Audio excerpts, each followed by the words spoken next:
숨죽인 고요는 평화가 아니다. 박근혜 정권 1년을 보내며 그들이 입을 다물면 돌들이 소리를 지를 것이다. 이 땅의 민주주의는 수많은 이들의 피와 땀으로 다져진 고난의 역사인 동시에 자유와 평등을 향해 쉼없이 걸어온 희망의 역사이기도 하다. 무명의 황신들의 고난과 희망을 먹고 자란 것이 바로 우리의 민주주의다. 그러나 불행스럽게도 지난 대선 기간 중에 벌어진 국가기관들의 조직적이고 광범위한 불법적 선거 개입은 이 긍지의 역사에 크나큰 상처와 씻을 수 없는 수치를 남겼다. 더욱 개탄스러운 일은 이를 대하는 대통령의 아니라고 비상식적인 태도다.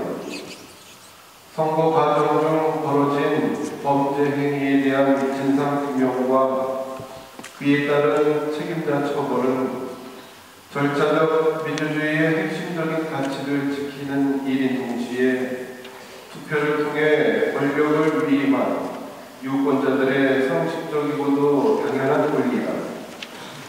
그럼에도 박근혜 대통령과 정부, 집권당이 지금까지 몰두한 일은 민주주의를 멸망하는 각계의 호소를 해먹은 이념의 잣대로 왜곡하고 낙인 찍는 것이었고, 이와 관련한 일체의 비판을 이적 행위로 규정하는 일이었다.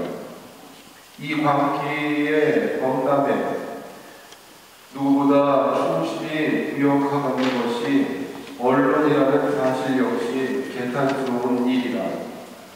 덕분에 나라는 갈등과 반복으로 두 동강이 났고 민주주의는 반사 직전에 이르렀다. 어디 그뿐인가? 공정하고 철저한 조사를 통해 지금이라도 역사의 퇴행과 훼손된 민주주의 가치를 회복하려는 몇몇 시도들마저 부당한 압력으로 모조리 무위로 몰아간 일이나 죄과가 명백한 김용판 전 서울경찰청장에 대한 정치적 판결 역시 이 땅의 민주주의가 얼마나 중차대한 기로에 직면해 있는지를 분명히 보여준다. 반성과 사죄는 없고 겁박과 은폐관이 난무한다. 교회는 참된 민주주의의 실현은 규범들을 형식적으로 준수한 결과 이상의 것이라 가르친다. 그것은 모든 인간의 존엄, 인권 존중, 공동선에 대한 수신을 통해서 얻어지는 삼위의 개념이다. 하지만 박근혜 정부의 출범부터 오늘까지 우리가 목도한 것은 아찔할 정도의 역사의 빠른 퇴행과 민주주의의 후퇴다. 거의 모든 공약은 퇴보하거나 번복되었고 노동자 탄압, 진보정당 해산 시도, 역사 왜곡, 공공재의 비명화 시도 등 자본과 정권의 입속 챙기기는 무서운 속도로 진행되었다. 그 사이 노동자들을 비롯한 사회적 약자들의 삶이 더욱 비참해졌음은 말할 나위도 없다. 이로써 대선을 치르면서 여당과 대통령 후보가 수없이 내뱉어낸 민생과 복지, 국민 행복시대 중에 구호들이 모두 선거용 허위 선전에 불과했음이 자명해졌다. 민주주의의 가장 기초적인 요건인 형식적 규범 준수조차 충족시킬 수 없는 정권에게 참된 민주주의의 실현 따위를 기대하는 것만큼 과한 일은 없다. 박근혜 대통령은 지금이라도 부정선거라는 정부는 권력자일 수는 있으나 결코 국민의 대통령일 수는 없다는 사실을 깨달아야 한다.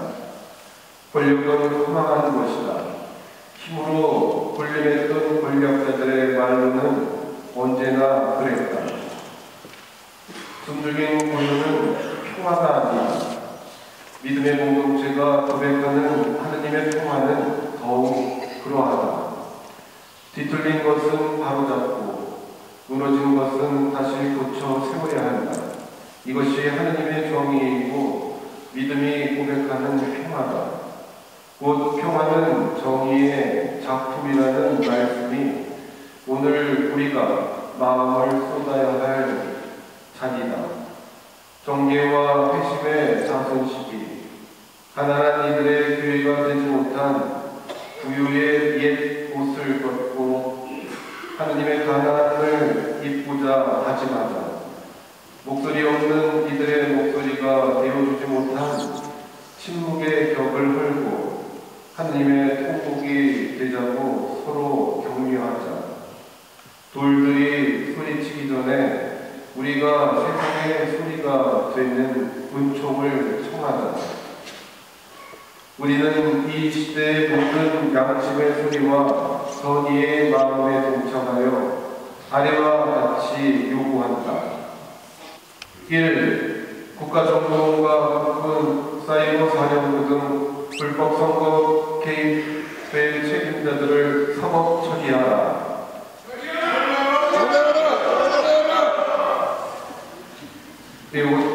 다시 한 번 할게요.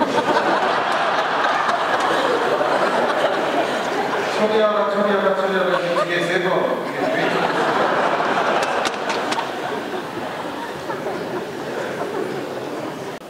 이게 1. 국가정보원과 국군, 사이버 사령부 등 불법 선거 개입의 책임자들을 사법 처리하라. 2. 낡은 인연의 잣대로 국민의 정으로 규정하고 낙인 찍는 일체의 모든 언행을 중단하고 진심으로 사과하라. 3. 지난 대선의 최고 책임자인 이명박 대통령을 구속 수사하라. 4. 박근혜 대통령은 이 모든 것에 대한 책임을 지고 겸허히 사퇴하라.